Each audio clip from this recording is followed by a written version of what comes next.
Get this up. Here we go. There we go. Mic's up. Hey everybody, what's up? How you all doing tonight? Welcome to the show. We are running late because, well, the Royal Rumble ran late. I don't know what the WWE is thinking. It was a great show, don't get me wrong, but I don't know what the WWE is thinking. Having a show go from literally the kickoff started at 5 p.m. And then you have the actual show start at 7.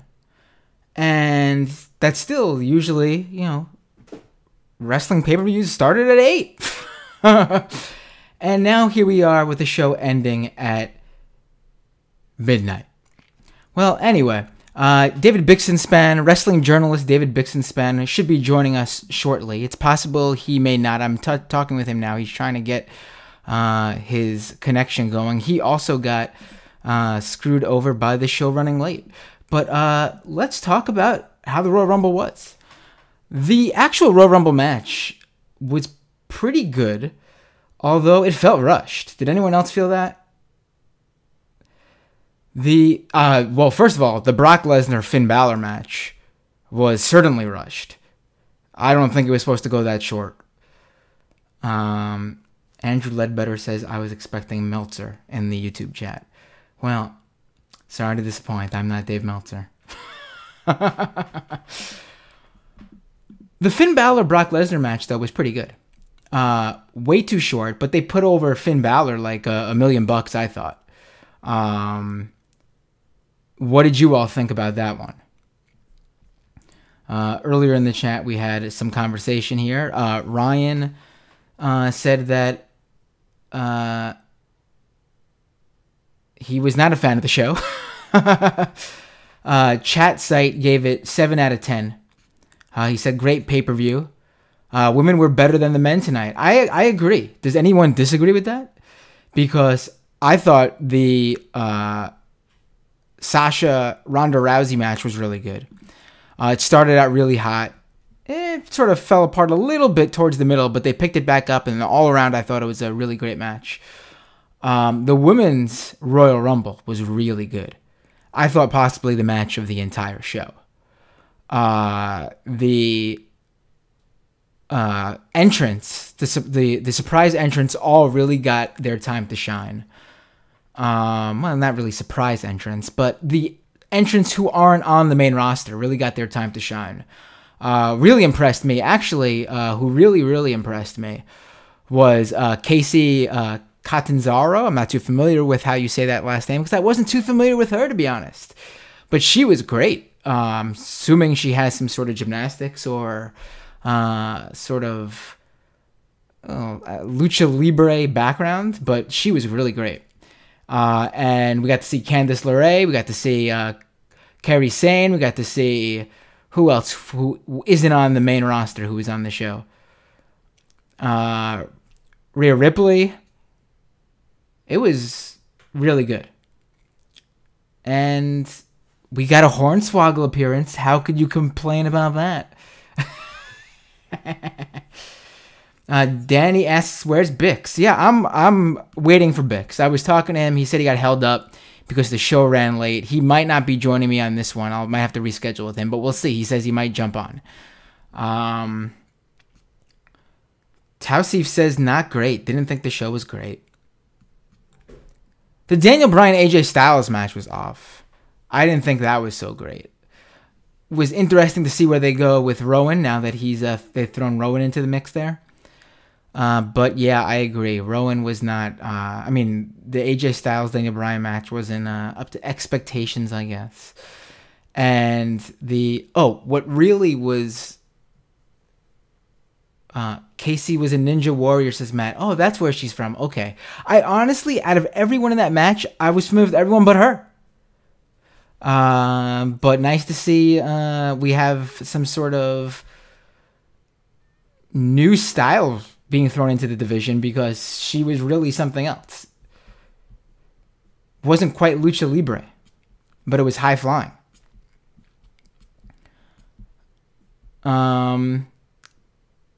Becky getting thrown into that match was cool, but I would have much rather seen her in it from the get-go because, she came in late and didn't have to withstand the amount of time that some of those other people did. So it wasn't as, Becky's the man. She could have been in there from number 1, number 2, and held her own throughout the whole match and won.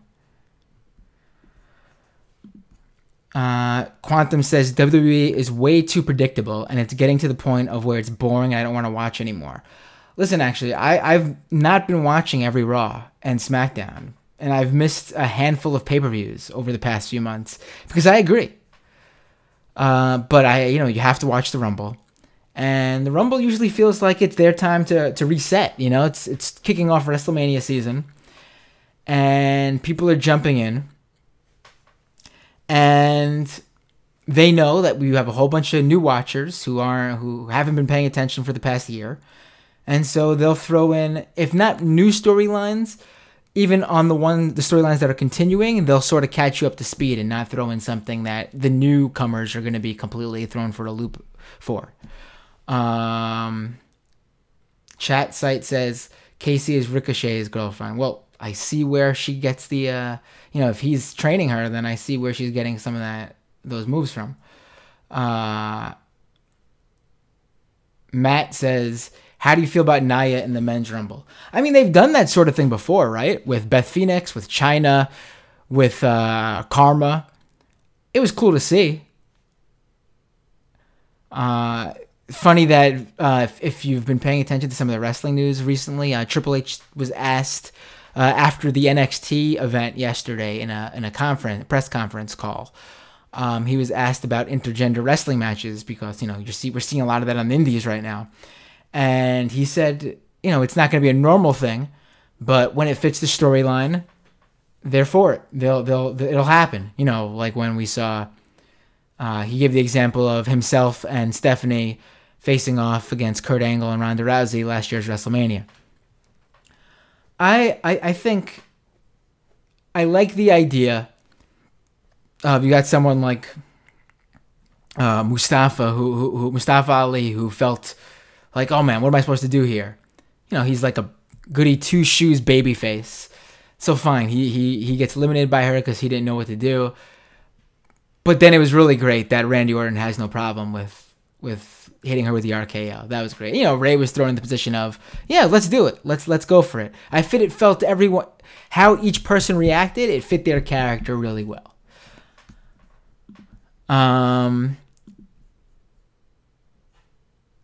Deshaun says, I'm going to be honest, that Bryan AJ match almost made me fall asleep. Yeah, it wasn't. I feel like AJ, when people have such great expectations for his matches, the matches just never end up pulling through. I mean, just look at the series of matches he had with Nakamura. Everyone thought it was going to be, oh man, here we go, AJ Nakamura in a WWE ring. It's going to be great. Those matches weren't so hot, in my opinion. AJ's usually really good, I guess, when you're just expecting a regular AJ match, which is a good match. It's going to be a good match. But I guess when the expectations are so high, you just can't live up. Quantum says, Lesnar's still the champ who never appears on TV. Why and what? I don't mind Lesnar being the champ. In fact, I'm a big Lesnar mark. I like the whole idea that there's a monster in the WWE who's so high up on the card that he doesn't show up, so it really elevates the lower card titles. The Intercontinental and U.S. title gets defended. Not the U.S. title because it's on SmackDown, but the Intercontinental title gets defended as a main title on TV at least. I like the idea. Listen, I hate the idea of there being two world champions. The WWE Championship and the WWE Universal Championship should not exist at the same time. It's so dumb, it's ridiculous. What other sport has two main champions? Like even if you compare like MMA or boxing where it's weight classes. Yeah, but you know what? People still consider the heavyweight champ sort of like the big champion most of the time at least. Or in a situation where like there's a Floyd Mayweather, the most charismatic champion is the main champ. WWE doesn't do it that way, though. They say there's two main guys, and that's just stupid. It makes no sense. There should be one main guy. So if we're going to have a WWE Championship and a WWE Universal Championship exist at the same time, then good. Let the guy who holds one of those titles barely ever show up. Let's elevate one of those titles to mean like sort of like it's just Brock is the championship, sort of, in a way. Like, you beat Brock. Who cares about winning the Universal title? You just got pushed big time because you beat Brock. So I think it works in this case. It really does. And it elevates Daniel Bryan when he's the champion. AJ was seen as the de facto face of the WWE when he was champion because he was the guy defending it week in and week out. I think it works. That's just my opinion. And also, I like Brock a lot. He comes in, he puts over these guys. I know you think he doesn't because he wins. Well, you know what? You need Brock to win, so he maintains that higher than everybody else status. But just by... Look how he made Finn Balor look like $1 million today. Finn Balor looks like he can come in and beat anybody now because he gave Brock a run for his money. Brock actually was not dominant in that match. He ended up grabbing Finn in a submission hold. You know, you have a guy that big and getting with an MMA background, getting Finn Balor in that hold. It makes sense Finn would tap out. Doesn't make Finn look bad, especially when he was running circles around Brock for that match. So in my opinion, it works out. Let's go back to the comments here. Andrew says Becky will challenge Brock. I would love to see it, but I doubt it. Deshaun says, yeah, I agree. That's the only reason why I hate the brand split. Yeah, the brand split is just no good to me because you have so many people on the WWE roster right now, but at the same time, you feel like there's no one on the roster because we're seeing the same matches on Raw and SmackDown week in and week out. I mean, one thing I always liked about WCW back in the day was every Monday, every Thursday every Monday for Nitro, every Thursday for Thunder, you know, you could hate on the storylines they were doing, you could hate on how they were treating some of the talent, but they were guys that you wouldn't see on TV every week, showing up one week. There were guys having matches against guys who've never had matches before, and this was not something that was every once in a while. And WCW had this really big roster, so they were able to pull it off. WWE hasn't had a roster that big in years, and now finally they have this big roster. If you throw in everyone from Raw, SmackDown, NXT UK, the Cruiserweight 208 Live, it makes no sense to split everyone off like that, so we get to see the same handful of guys wrestle each other week in, week out, no change, no movement in the storylines. I mean, like I said, I haven't been watching Raw and SmackDown regularly. I mean, I'll go online or I'll switch on the TV for a little bit to see what's going on, just to keep up. But I tuned into to the Royal Rumble tonight, and I wasn't out of place. I wasn't like, oh man, I missed Raw, I don't know where I am. There's been literally no movement for so long. You know, it makes no sense. So you have a roster that big. Let's see them mash it all up again. Come on. I mean, we don't need a brand split to do that. It's just so pointless to have a roster that big if we're going to see Drew McIntyre face Seth Rollins and Bobby Lashley face Seth Rollins and the same couple of guys face off every week. It's just dumb. Asuka wins. Right, that was good to see Asuka win in that match. I guess a lot of people thought Becky was going to win in that one, but what did I say? Did I say 205 Live is what I meant to say? What did I say even? See, this is another reason why the Rumble shouldn't have gone late, because it's where I am right now. It's 12:30 in the morning, and David Bixenspan is nowhere to be found. And I'm exhausted. But thanks for that correction, Ronnie. I don't know what I said, but yeah, 205 Live is what I meant. Wrestling Toy Federation says, I'm still angry with WWE for having Brock squash Braun. I just think it's dumb to have that happen and still have them face off numerous times. I mean, Brock versus Braun should have been a 1, maybe 2-time max thing where, Brock takes the first one, then Braun comes back and wins the second one. To have it go for so long, so many, and they were going to do it again at the Rumble?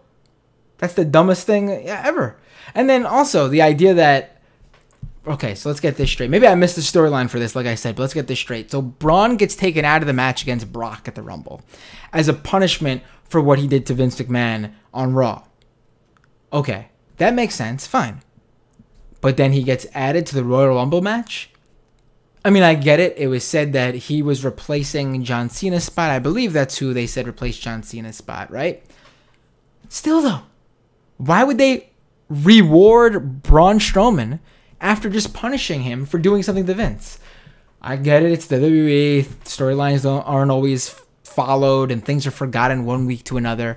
But this one was, come on, just recently happened. Let's come on. Let's give the audience a little bit more credit that they could remember 1 week back. Come on.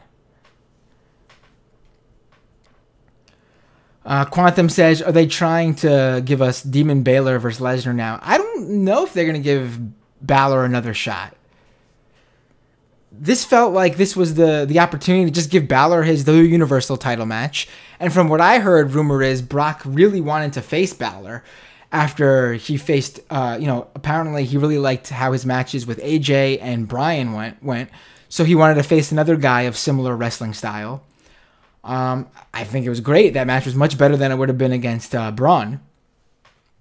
I think it's funny they built it up as David versus Goliath. Because really, what other than Braun, who doesn't face Brock Lesnar and have it be David versus Goliath? I mean, come on now.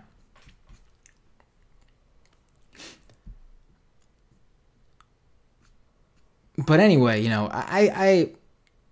I thought the whole show, if I was going to give a grade to the whole show from the beginning, 8 maybe. It was good. It was a good Royal Rumble. The tag team match between The Bar and Miz and Shane was good. It was a good match. And I was not expecting Shane to hit that shooting star press. That popped me. Don't know what to say. I marked for that.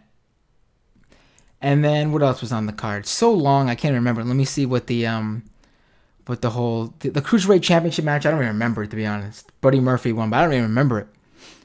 I don't even remember there being a Bobby Roode and Chad Gable match, but apparently there was to kick off the show. Why not put Bobby Roode in the Rumble? Weird. All right, Nakamura defeated Rusev and won the U.S. title. Then why put Nakamura in the Royal Rumble match? Makes no sense. Rousey versus Banks. Oh, I talked about that already. That was good. It was good to see Lacey Evans in the Rumble. I forgot to mention that. I heard they gave her time to really show off her gimmick and who she is. That worked out really well. The Naomi spot outside the ring where she made sure her feet didn't touch the floor. That and the Casey spot outside the ring. Kofi shouldn't have bothered this year. That Kofi's spot was couldn't even keep up with those girls. Yeah, I really thought the women's match was far and beyond better than the men's. Just my opinion.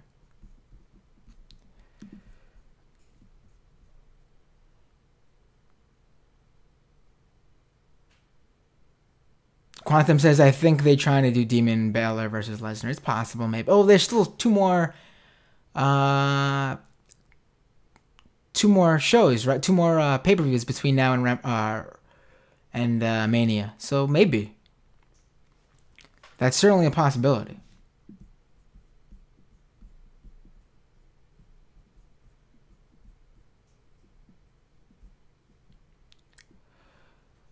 Jorge says Seth has to challenge Bryan. That, I agree. Yes, that'd be great. And it'll switch things up, and that way we could see someone else face Brock, right? But also, if we see Brock versus Seth at Mania, that's not so bad either. Deshaun says, I know Seth was the logical person to win, but I didn't feel good because it was so predictable. I love when there are like 10 guys who can win, not just 2 or 3. Right, but Seth never won a Royal Rumble before, right? So, I mean, I think that's fine. But right, I had a feeling it was going to be Seth when they did the spot with him on the outside. When Bobby Lashley put him through the table. That's a great point. Jorge says Seth winning wasn't the problem. The match was poorly executed, felt sluggish, and lacked star power. Well, the whole problem was it started so late. The whole thing felt rushed. I'm surprised they even gave AJ and Daniel Bryan that long, because by the time they even went on, I was like, whoa, how much time are they going to give this Rumble match, let alone Balor versus Lesnar? They can't have the events go this long. There's no reason to have some of those undercard matches. There just isn't. It's the Royal Rumble. Give me the 2 women's championships, which I hate there's 2 women's championships. Give me the 2 men's championships, which I hate there are 2 main men's championships. And give me the 2 Rumbles. There's no reason to have anything else on the card. You want to throw the IC or the US title on the pre-show? That should be the main event for the pre-show. No need to have a cruiserweight title. No need to have a tag title. No need to have a US title. No need to have a random tag team match. No need to have whatever other... What else was there? Yeah, that was it. Yeah, no need. It's too much. The crowd seemed exhausted, and that, I think, hurts the show. You want the crowd to be on their feet the entire time, you know? I mean, I get there in Arizona. The time difference is, over there it's what? 10:30 right now? But, I mean, the people there, we're still there from, 3 o'clock? It's too much. Faithful Baller says, I think Roman Reigns will beat up Brock Lesnar in a WrestleMania match. Oh, attack Lesnar during... it's hard to think of any storylines that involve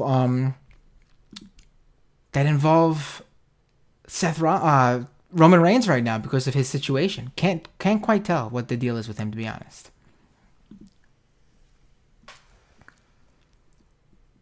Quantum says he'd rate the show a C+. I could see that. Yeah, C+. What, I guess an 8, what I said would be like a B+, maybe. Yeah, it's somewhere. I thought it was stronger than a C+. Let's put it that way. If you wanted to say somewhere in the middle between what I said and what you said, like a B, I could see that. Faithful Baller, I subbed and liked. Why, thank you. And does he read the chat? Yes, I do. SMR Adam says, I think they should keep the title on Lesnar because he has legitimacy to the title. Nobody on the roster seems like a believable challenge to him. I agree. And when someone beats Lesnar, it should mean something. I hate that there's...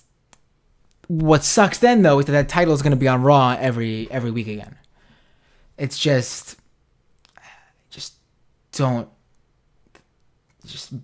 hate that there's 2 main titles. So stupid. Carlos says Nia Jax versus Orton at WrestleMania. You know what? I wouldn't be against that. It'd be weird enough for Mania, and I think it would work. I think the 2 of them could pull it off. Marco says Seth's spot was a copy to Roman's spot a couple of years ago. Drew versus Brock would have been way better.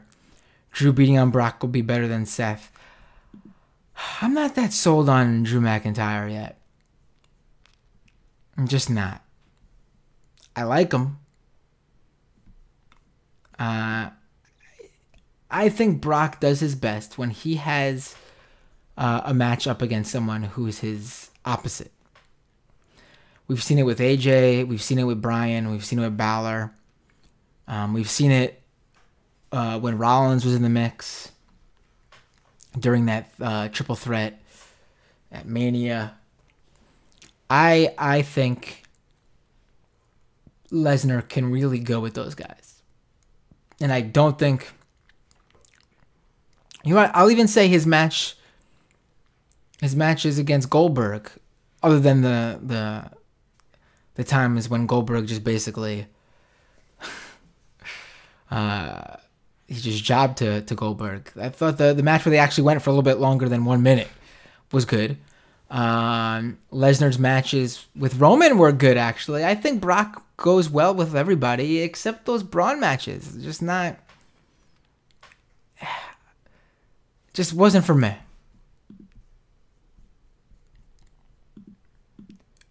Let's go back to the comments here.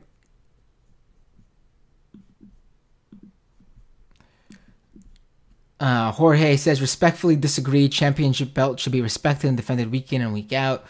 Enough with Brock. It's tired and played out. Yeah, but even listen, the World Championship was never defended week in and week out until the John Cena age of the championship. Like The Rock and Stone Cold, they might have wrestled on every Raw or every other Raw, but they never defended the title every week during the Attitude Era. And even before that, Hogan never defended the title during that age. And yes, I get that WWE didn't have the weekly Raw show during that era, but still, a championship of that caliber should not be defended week in and week out. And hell, that's why so many wrestling organizations during that time period had like a TV title or a secondary title, because that was supposed to be the title defended week in and week out on television. Because the main attraction for a special event or a pay-per-view was supposed to be the champion, the world champion, defense. And it elevates the secondary title as the title you see week in and week out on TV. And the guy who's doing that, putting in the work, then becomes the obvious number one contender to that world champion. We don't have it anymore. Why are the secondary champions not seen as contenders for the world titles? Like, for example, other than winning that match, Finn Balor wasn't even in the world title picture. And I think there should be some sort of, yes, every now and then it helps to throw in someone random, have someone like a Balor win a number one contendership match out of the blue. But for a normal, for the regular year, there should be some sort of, look at who is moving up the cards. And by not doing that with those secondary titles, I think it hurts a lot of guys, actually. Deshaun says, exactly, back in the day, the title wasn't defended like that often. Brock adds so much legitimacy to that belt. Yeah, and that belt has a really weird history, too. You had Balor win it as the first champion and then have to immediately give it up. That automatically made that belt feel weird, if you ask me. To have its first ever champion have to immediately give it up. And then, you look at who else has held it. You got Brock, you got Kevin Owens, you have Goldberg. It's just such a weird title. If, 10 years from now, people who weren't into wrestling or were too young to really be into wrestling while we're watching it right now are going to look back at that lineage and be like, that's really weird. Was Goldberg even wrestling then? Wow, you got Balor, Kevin Owens, and Brock? And Brock 2 times. It's a weird title. And I know they didn't plan it out that way, but let Brock hold it for a long time. And I think that lineage won't feel so weird. That's my opinion. Deshaun says, Drew needs a few really good promos and some more wins against some top guys. Then he'll be ready. He's not there yet. Completely agree. And also, I don't think he should be, when he does go for the title, it shouldn't be against the heel. Because he doesn't have that cool heel, the heel that people pop for vibe going for him. And I don't think you want Brock, Brock would clearly, I think, have that against McIntyre. And I don't think that's what WWE would want in that match. Marco says, I think Drew's promos are great, actually, and he knows how to deliver them. He's definitely gotten really... there's been much improvement. I just don't think he's there yet. Quantum says, I think the Attitude Era was the best and had the best storylines. I actually think the wrestling in the WWE is at its best ever. They finally decided to let these guys go and just showcase what they can do. They brought in all this indie talent that they would have never given a chance to during the Attitude Era. And these guys are bringing really 5-star matches to the shows. Almost, I can't say every show, but almost every show. The wrestling has never been better. The problem is the storylines are so weak right now in the WWE. There's no long-term planning. They want you to just forget about two guys who were brutal enemies, just feuding like they hated each other's guts for weeks. Just in a span of 7 days, they'll want you to forget that. With no even acknowledgement that was going on. It's really weak. And you know what I think really hurts? There's no stables. Back during the Attitude Era, even in WCW during that time period, there were a lot of groups. And not groups of just 3 people, like when they did The Shield and the Wyatt family and who else? Off the top of my head, Shield, the Wyatt family. If you want to talk about the women, you see with the Riot Squad, there used to be full-blown groups. 5, 6, 7, 8, 10 guys forming an alliance, and they would have each other's back and would give everyone something to do. So when you have these guys sitting in the back, like Chad Gable, you barely see on TV, gives him something to do if he's the guy who's comes out to the ring for all of his group's matches and makes sure that his group, the guy who's currently wrestling in his group is going to win. Gives everyone a role. Someone like a Rowan who just came back.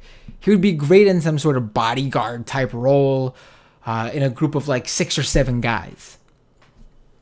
And it gives even the lower card, the mid carder, some sort of storyline.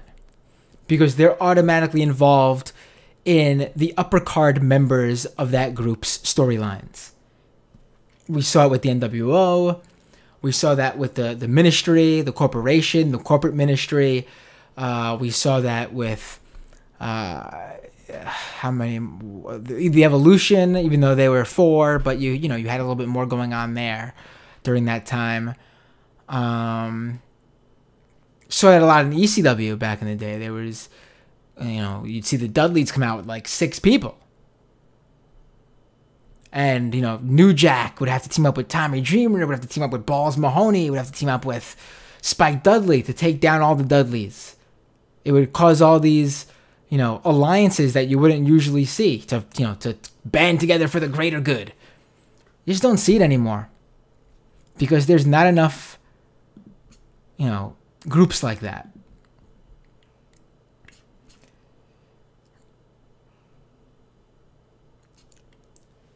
Jorge says the champion needs to be active. I agree. It would be nice to see Brock on more shows. It doesn't hurt though that he's not defending the title on those shows. It helps the title that he's not defending it, unless it's a pay-per-view event. If he could show up maybe every other Raw, that would be ideal. Just so we could cut a promo, help move forward the feud that's going to eventually lead to the match at the pay-per-view, so Heyman doesn't have to do all the work. Sure. If that's your argument, I agree. If your argument he should be defending the title every week, completely disagree. Quantum says storyline is also being recycled over and over. Right. Alright, guys. I'm going to reschedule with Bix. He will definitely do this again. He's done this before. If you look back, I had him on to talk about shows before. If you like this channel, subscribe. I'm going to be doing an overhaul with it soon, give it a new name. Because as you know, I recently took this channel over, about a month or 2 ago. I'm going to be doing more videos, giving you not just live streams, but breakdowns. And if you're into U.S. politics and current events news, that's both informational and funny, subscribe to my other channel. You could find that at doomed.tv. Just type in your browser, your web browser, doomed.tv, and it'll take you straight to my other YouTube channel, and you can subscribe there. We'll talk again soon. Eddie says, watching Kurt Angle get eliminated like a jobber made me feel old. LOL. Yeah, but he was just there. I think it felt different because he was just on TV recently in a regular role, so you felt like he was not just that special surprise legend spot, but that's what he was in this. You have to remember, he was the same. He was supposed to play the same role in this as Jeff Jarrett did, which, by the way, I marked out like crazy seeing Jeff Jarrett. I was a big Jeff Jarrett mark back in the day. I love the whole, don't piss me off slap nuts era of Jeff Jarrett when he was with Deborah and Owen Hart. I thought they were great together. I loved that Jeff Jarrett. When he was feuding with Chyna, that was fantastic. And he put her over like $1 million too. And she deserved it. But yeah, that's the role he was supposed to play, Angle. That's what you have to remember,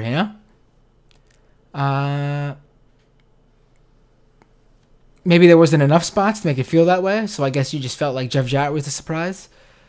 Funny to see R-Truth get knocked out with that 30, but everyone saw that coming. Almost felt like Nia Jax shouldn't have been in the women's one. So people would have forgotten about her, and it would have been a real surprise for her to be in the men's one, and it would have felt like she could possibly win the men's one, actually. Also, it would have been interesting for her to win the men's one and use that opportunity to go after one of the women's belts. And then it would have given us this scenario that's never been done before, where there was no men's Rumble winner, and for weeks they could have done this storyline, never happened before, there's no Royal Rumble winner for the men's title, who's going to face Lesnar? They would have been really interesting to see them sort of come out with the angle to do that, the angle to carry that out with. But what can you do? Deshaun says Shelton Benjamin. People forget Shelton's actually a regular on the SmackDown roster. He's not the legend role. He is actually, look at the SmackDown roster. He's on the roster. I think people forget that. Shelton is a regular WWE talent. But what could you do? All right, guys. Wish this could have been a little bit longer, but WWE ended this pay-per-view so damn late. If there was anything to fix this pay-per-view to make it even better, I would have said dropped a match or two off the beginning, only had the 4 main titles on the card and the 2 Rumbles, and that would have been fine. And probably put one of the titles on the pre-show even. Too much, man. Just too much. I'll take one more question here. Just popped in. One more comment here. Eddie, Seth Rollins' theme song gets super annoying after 15 seconds. They need to get a real rock band to sing his song. Yeah, it's just an instrumental that they just threw that opening vocal in. Yeah, it's... A lot of guys can use a new theme song. They really. And a lot of guys could use keeping their old theme song. Like, Shelton came out, and I want to hear Ain't No Stopping Me Now. That's the Shelton song I want to hear, not whatever they were playing. Also, didn't like they played Jeff Jarrett's country music song and not the one he came out with towards the end of his WWE run, when he was more of the asshole Jeff Jarrett, not the country singer Jeff Jarrett. That's the Jeff Jarrett I prefer. But, oh well, what can you do? All right, guys, see you later. Maybe I'll do a stream after Raw. We'll see how that goes. Maybe I could get Bix to reschedule for after Raw. That would probably make more sense. Let me talk with Bix. I will let you know. Subscribe. The way I'll let you know is you subscribe to this channel. And if I get Bix if Bix is available tomorrow to reschedule this one with me, I will make a live event on this channel in advance, and you'll see it. And you'll be notified when we go live after Raw tomorrow. Either way, subscribe so you see more stuff.